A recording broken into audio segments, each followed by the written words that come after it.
Hello, hello, hello, and welcome back to WorkHARDaholics. Today, we're switching it up a little bit. For that business owner out there or that startup entrepreneur, and you're really trying to figure out what's the basics? How do I begin? What am I missing? Join us today for a business one-on-one. Back in a sec with WorkHARDaholics.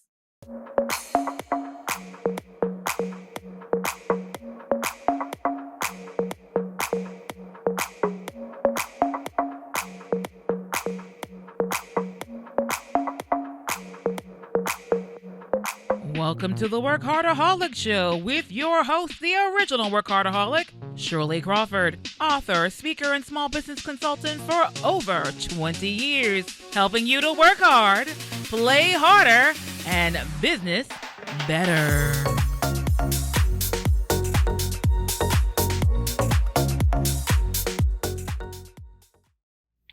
Hello, hello, hello. This is Shirley Crawford, the original WorkHARDaholic, welcoming you to joining us today for a business 101 for you, the entrepreneur, the wannapreneur, the think I'm apreneur, wherever you are. Today is your day. So for those of you who don't know, I am Shirley Crawford, as I said, the original WorkHARDaholic. Why? Because I came up with the name. I am also a small business coach, have been so for over 25 years, and the executive director of the Women's Business Center, RVA. Hello, ladies. And today, I know we normally have a guest on, or we talk about small business resources, or individuals in the community who help entrepreneurs, or giving you a behind the scenes look at what it means to be an entrepreneur. But today, I've really been thinking about the fact that entrepreneurs are out here, or people have a business idea, a business concept, and don't know what the next step is. So for most of those people, we send them over to the Women's Business Center. They get a free consultation. I tell them to enroll in Entrepreneur Academy. But today I want to give you all some basic information to help you either establish your business, validate your business idea, or determine that, hey, maybe this is not the right concept. As I said, as I often say, unfortunately, maybe your business baby is ugly. And if that's the case, we want you to know up front so that you don't waste your money, your time, your energy, your effort, or you figure out some plastic surgery for your baby. I'm not sure. But today, that's where we're going. So first things first, if you are not a subscriber to us on YouTube, we ask that you please go there and become one. Like, share, subscribe, repeat. That's what we're talking about. And so I know you're with us on the radio this morning. We're glad to have you. Or you might be watching a little bit later on our YouTube channel. Either way, keep sharing, keep liking, keep subscribing, keep commenting, and we'll keep coming back. Because this information I'm sharing with you all, if you sat in my office, it would be $3.25. That's right, an hour. And you're getting it for free. You're welcome. Okay. As I like to say, this is part of a class I teach called Ready, Set, Grow Your Business. All right, business owners, start your engines. So when you're first thinking of starting a business, there is a definitive freedom and liberty to controlling your own destiny, to being your own boss. It doesn't mean you work less. You probably work more, but it does mean that the profits come to you. When you are an employee, God bless you all, for those of you who are not risk takers and therefore like, I don't want to do it, understood. But for those of you who have this hunger, have a passion, have a product, have a service, have an idea, and you want to go for it, I'd say go for it. Maybe. Let's find out for sure. So the first thing that should be happening is that if you're thinking, I have an idea of something that's going to be amazing, right? We all have that idea. We all have a thought about it. Look, we're all creative beings and we all come out going, I can make money doing this. I can make money doing this. Do you know that millions have been made just from making lemonade? Right? And it's the business that every child goes into. And so like for me, I actually make a peach lemonade. Sometimes I make a peach tea. And people have offered to buy it on many occasions, but it's not the business that I want to go into, right? But the point is, we all have something that we can legally sell. I do say legally, intentionally, but we all have something. But the question for you, you start with, okay, well, what do I do? What are my next steps? How am I sure that what I'm doing is actually a good idea? Well, let's talk about it today. We're not going to get through, this is a whole training that I do. We're not going to get through all of it, but we can at least get you all on the right path, which is what I'm all about. Getting you on the right path, away from the people who are trying to swindle you and take your money. And he'll tell you whatever you want to hear. You'll get no yes man here, other than the fact that I'm a woman. There is no yes man present, but you will get the information, the resources, and the tools you need to be a real work-hardaholic. So, first things first, before we really dig into the meat of today, I want to give a shout out to our sponsors who make it all possible that we can come to you with this information today. So please hear what they're sharing, their message, and be sure to support and always support local. 3, 2, 1. Thank you again to our sponsors, and a special shout out to all of the ladies who joined me for the Empower Conference Boss Ladies Who Tea at the Lewis Ginter Botanical Gardens. It was an amazing event. Lots of networking, lots of connecting, lots of really taking business to the next level at the beautiful Lewis Ginter Botanical Gardens. So it was an amazing event. Pleasure meeting all of you who I met at that time, and looking forward to seeing you all for that event next year. Okay, so as I said, ready, set, let's go. So the first question you want to ask yourself is, why do you want to start a business? All right. If you have this pie in the sky dream that your boss has got his foot on your neck and you're tired and you just want to rebel against authority, then starting a business isn't the right answer. If you're trying to create a legacy for your children, if you're trying to have something you can call your own, if you have an idea or a concept and you really want to take it to the next level, then owning a business is a beautiful idea. And proceed. So then the next question you're going to ask yourself is it a business or a hobby? I actually do an entire training about this whole conversation, but this is what it comes down to. I mentioned a little while ago that I make a divine. That's right. No humility about it. I make a divine peach lemonade / peach tea. And I only make it like normally around Christmas, and I only make it for like 5 people. And then I don't make any more, literally. I bring it to like the Christmas dinner or the New Year's Day gathering. I don't. I made it for a bunch of people one time, and then that made me have to make more. So now I don't do that anymore. And so people tell me all the time they'd pay for it. They're like, if you would sell this, I would buy it. All right. That is actually the first and main way that you know that you have a business versus a hobby. So if you make, I had a client who made she had a homemade barbecue recipe, and she passed the first test. Everyone she knew was willing to pay for it. It wasn't just, oh, bring those. Like I make these cookies and I used to make them anyway. That I would bring to Christmas dinner every year. No one ever offered to pay me for them. They just expect me to make them. So a lot of times we think because people enjoy it that they'll pay for it. Not always the case, right? So the question is, will they buy it? But when I talk about like the barbecue lady, who we went through the process of trying to get hers manufactured. She took care of everything she needed to do. We found a company that could make it, that would honor the privacy of the recipe, which is very important. And so there was an agreement that no one would share how the content, but in order to make the barbecue sauce to the standard of what she always made it cost too much. Like that's the bottom line. Like the cost of production was so high that it would have been like $25, $30 for a little itty bitty bottle of barbecue sauce. So in the end, it's not worth it. These are the types of logistics and things you have to think about when you're considering, like, I got an idea. I want to have a business. First things first, does anybody want it? If they want it, are they willing to pay for it? This is a pay for play moment. If they're just like, I want it as long as you make it and you give it to me for free, then this is not a business. It is a hobby. And enjoy the hobby that you have. Enjoy it. It's not a business. All right. Then the things you need to know are there are some pieces that have to happen, but you want to know first things first that you're the last person to get paid. Like I love entrepreneurship.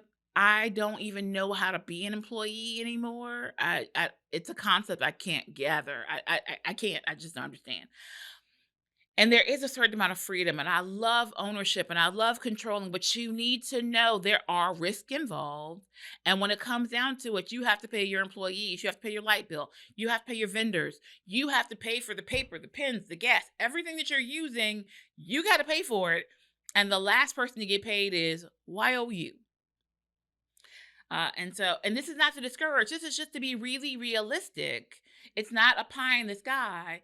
It's a valid idea or concept or thought or process that you want to create into your own business, but there are risks involved.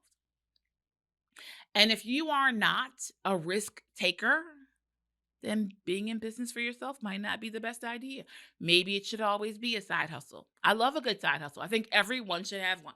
I think everyone should have something you do on the side that even if you're working for whomever you're working for, that you always have a stream of income coming in that is not dependent on someone else. So here it is that I run the Women's Business Center. I have three nonprofit organizations. I have my company that I work with.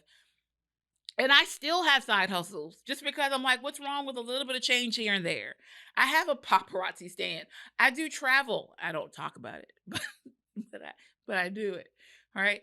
And so I just firmly believe all eggs in one basket is always a bad thing. So even if you are very risk averse, there is Avon and paparazzi and all these other franchises that you can participate in, which require very little investment and are bringing you in some income that is not contingent upon an employer. Right. The next thing for you that you're going to need to consider is this company beyond the idea stage? Right. So, especially as an entrepreneur, you're constantly having ideas about businesses. Right. If you're a real entrepreneur, you probably have like five ideas for different businesses. Is any one of them viable? So, like I talked about the barbecue, um, do you just have the recipe? Do you know the proportions? Do you know the recipe? Because all that's important. If you're like I am, like I talked about the cookies I make in the or that I used to make. I don't spend a lot of time in the kitchen anymore. If you're like I am, when it comes to making my cookies, I tried to teach my niece how to make them, and I couldn't explain the recipe. Like I know what I do, but then I was like, how to try to explain it to someone else. If you can't explain the concept to someone else, then you're not ready. You need to take this time to sit back and say, okay, this is what it takes for this to happen. This is what are the next step. What are the recipes for your success with your service or product? Then you want to look around and you want to go, is there anyone else doing this thing? A lot of times we think that if someone else is doing it, then we shouldn't do it too. So, for example, we just had the Boss Lady 2 tea event. And so, we had the tea done by Andrea at Carytown Teas. Thank you very much. It was quite exceptional. Delicious. Tea and coffee are actually two of the best businesses to be in, period. There's a reason that Starbucks is popping up on every corner.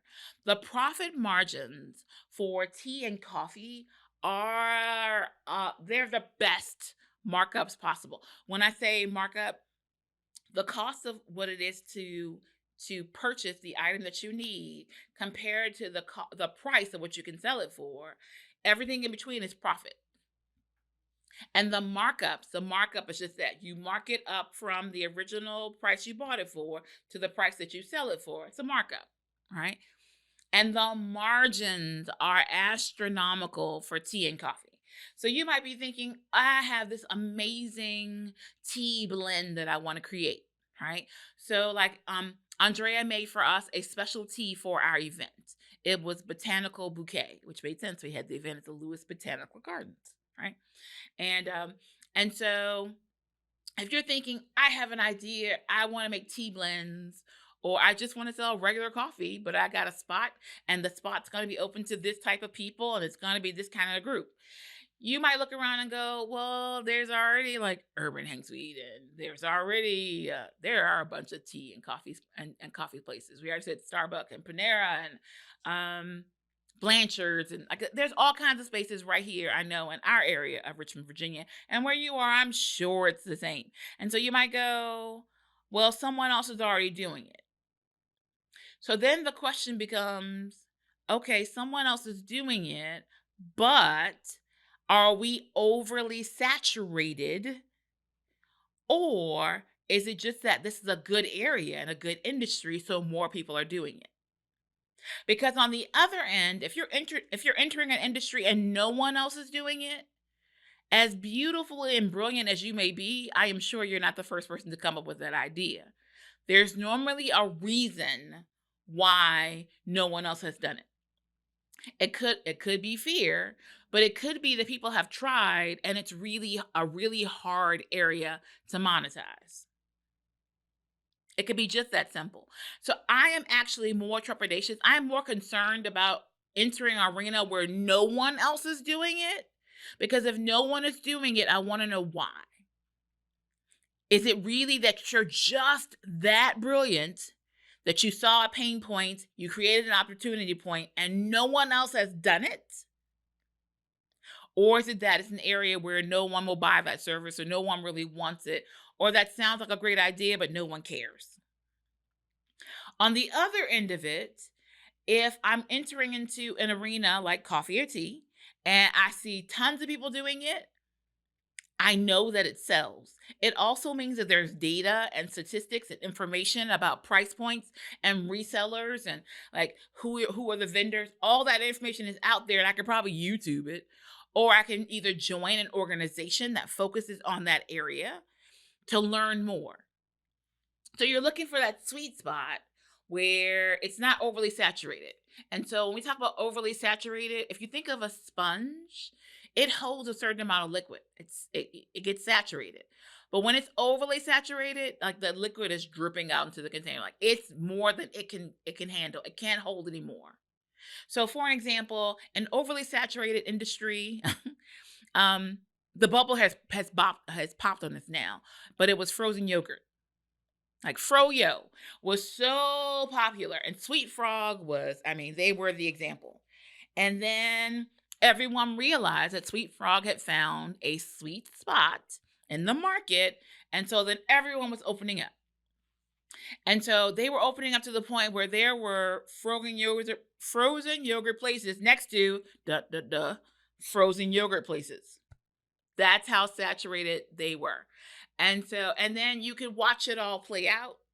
And eventually those who were just on the cusp of it all fell away. And now frozen yogurt has regulated itself to be a good industry, but it's not as popular as it once was. So that's the kind of things you want to think about. All right. So once again, the questions you're asking yourself, once again, why did I even want to start this business? Is it a business or a hobby? Recognizing that you are the last to get paid. To think, do you have the company? Is the idea beyond the idea stage? And is someone else already doing it? Right? That's where you start. Then we get to the fun. Right? So then you say, okay, I'm going to do this green M&M business. I love green M&Ms. And so what am I going to call it?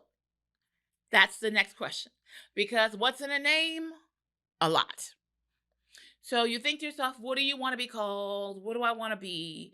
And the moment that you think you know what you want to be, you're going to want to claim it everywhere. You're going to want to get the domain name. You're going to want to get the social media handle. And I always say when it comes to social media, you want to have the same name across all platforms. Now, at this point, most names, including yours, is probably gone. So you have to play around with it. So for all social media, we are Work Hard a Holic. We have one exception, which is our website, which is workhardaholics.com. But on every other platform, including Snapchat, which I finally went ahead and joined. Anyway, Work Hard a Holic. You want to make sure that you can have that same type of platform so that when people are looking for you, they can find you on everything if you have that name consistency, right? So you think about the name and you're like, well, how do I officially claim a name?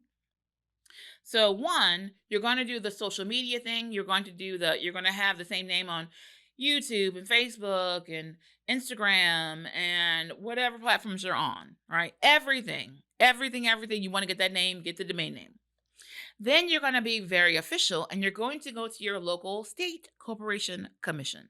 If you are within the United States, if you're outside the US, hello, but this does not apply to you unless you two are doing business within the United States. If you're in the States, the next step will be to go to the SCC, the State Corporation Commission, and then you're going to file for your legal structure. All right? Okay. Some of this doesn't sound sexy, but these are the foundational tools that you need to make sure that you have the structure and foundation to build the empire that you desire. All right. So you're going to go to the SEC, you'll do your filing.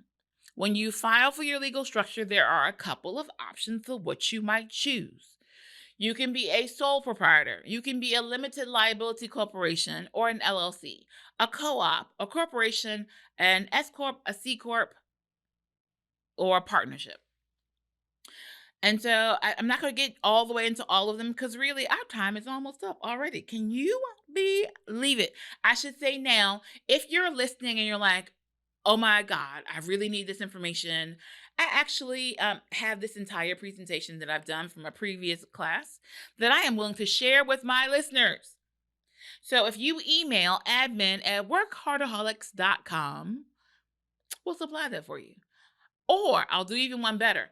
If you go to our YouTube channel, I'm changing my mind. That's what you got to do because everything else we have has a lot of subscribers. Our YouTube channel is still trying to build, people. Come build with us.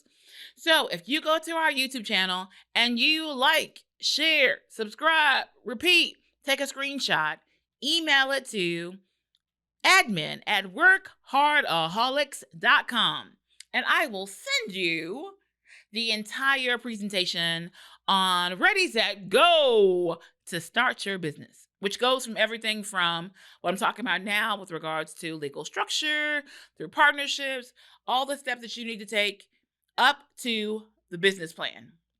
So if you want that information, subscribe to us on YouTube, take a screenshot, send it over to us on one of our platforms, or email admin@workhardaholics.com.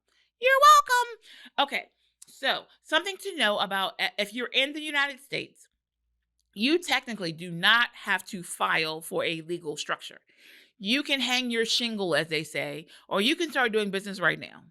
You can bake your cookies, although there's some extra, whenever it comes to food and beverage, there are extra steps that are involved. But in general, if you are sewing and making things or making cards or whatever you're doing, making t-shirts, whatever you're doing, publishing books, whatever you're doing, you can just do it. Uncle Sam doesn't care. Uncle Sam only cares that you pay taxes on the income that you are making. So the expectation from the federal government is that whatever you're selling, you are listing that information on your income taxes and they will leave you be. But I care. I care. And you need to care. So here is the deal. I always talk about this. If you are I was talking about. I'm sorry. Yeah. So I'm trying to think of someone else's business other than my own. All right. So if you mow lawns, there you go. So if you are a landscaper, and so you're out there and you're landscaping, and somehow or another, while you are mowing a lawn, you roll over a glass bottle that somehow ricochets, breaks the glass window, and hits someone in the eye inside of a house. That's very painful and sad. This is a terrible situation. But I need the example. You got to work with me. So that person might have a concussion. We're not going to put them in the ground. We're just going to say they have a concussion, and yeah, so they sue you. Why do they sue you? Because they're American. That's the bottom line. We are a litigious society. We sue over everything. So they sue you. If you were out there mowing the lawns and you weren't incorporated, it's just you. So you're operating that's considered operating as a sole proprietor. A sole proprietor means, hey, you are legally allowed to do whatever you want to with regards to business, but you are responsible for everything. So that person who sues you can go after everything you own, even until the next generation. So if they get a $5 million win off of that lawsuit, and you don't have $5 million, it doesn't mean you can just say, oh, well, no, no, no, no, no.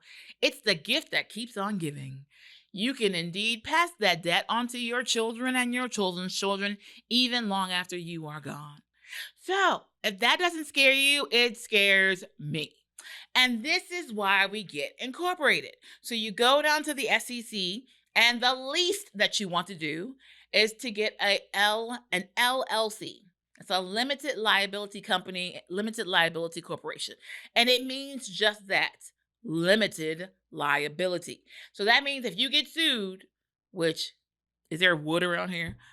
Lots of people are getting sued. It's just our nature here. So if you get sued, they have to limit what they can sue you for. And for the most part, that is limited to your company and company assets only.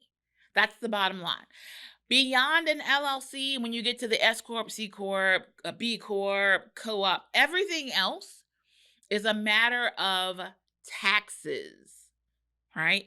The moment you get generally incorporated, most people start off with an LLC. I am not your lawyer or your consultant. I am a resource on the radio or on YouTube to share information with you. But you need to know that at least if you start with an LLC, which is where most people start, you are limiting how much you are liable for. That's really the bottom line. Everything else beyond that is a question about taxes, pass-throughs, double taxation, all of that stuff. Talk to your CPA about. I am not your CPA. I am simply the voice that you hear, the face that you see, sharing resources and information with you regarding small business. But officially for your specific business, you will want to consult with a CPA and potentially your legal representation. Okay? So that's what happens next with regards to the legal structure. And so now you can see why this is an entire class, because our time is basically up. So hopefully you all have enjoyed this information. If you'd like to hear more, then once again, drop me a line at Shirley@WorkHARDaholics.com. Do I have to spell it? I can. WorkHARDaholics.com. Be sure to like us on Facebook, YouTube in particular. Subscribe, like, share, subscribe, repeat. As always, it is our pleasure to bring information, resources, and tools to you. Join us next week. We're going to have special guest Jeff Conley from Henrico County Economic Development. You want to learn more about what's happening in your area? You want to hear more about resources, tools, and information? Well, be sure to join us next week on WorkHARDaholics. Live better, do better, be better, and happy entrepreneuring. Ta-ta!